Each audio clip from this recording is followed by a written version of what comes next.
Hello YouTube, Sam here from youtube.com/onlivegamer for the New Boston. And in this tutorial and in the next upcoming tutorials, we're going to be creating a calculator.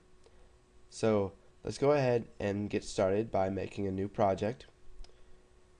We'll select Windows Forms application and we will just call it calculator.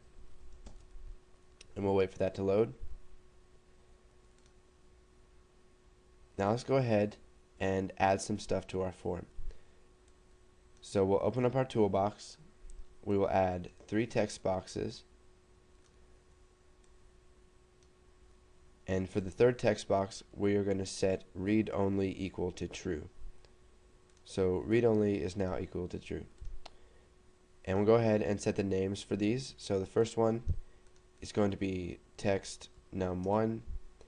The second one is going to be text num2, and the third one is going to be text num3 or text answer. Now let's go ahead and add some buttons here. So we'll just add them below, and we will make this a little bit bigger.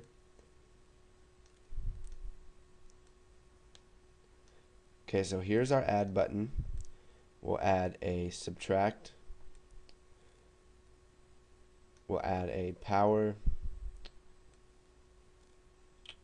What else can we add? We'll add multiply, we'll add division, and we'll just add pi. So now that we've got some buttons and some text boxes, let's go ahead and rearrange these and make it look a little bit nicer. So we'll shrink these down,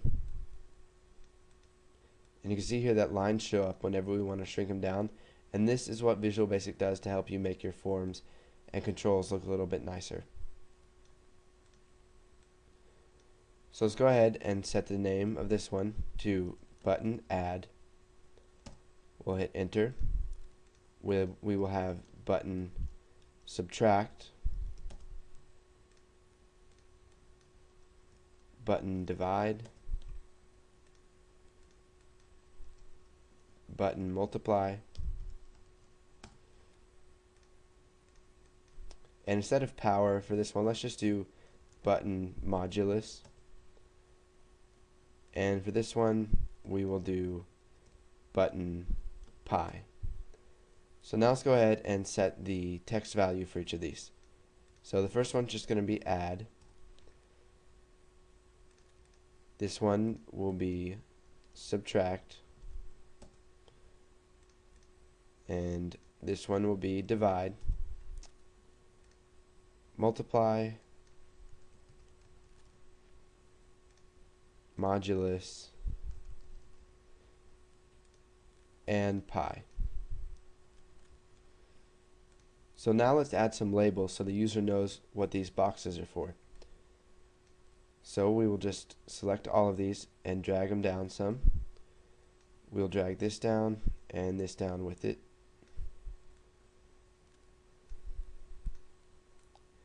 We'll open up our toolbox. We'll add a label. And we'll have this label say first number. We'll copy this and paste it. And we'll set the second one to second number.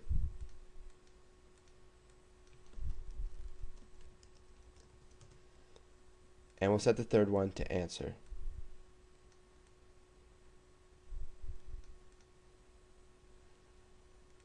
So we'll just Control C and Control V to paste it.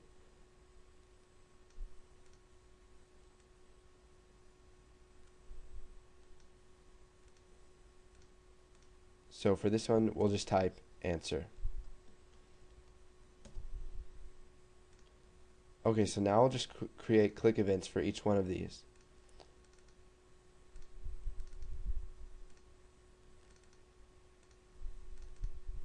Now, if you don't want to double click on each one of the buttons, you can go ahead and select the button and click the lightning bolt and find the click event and double click on that.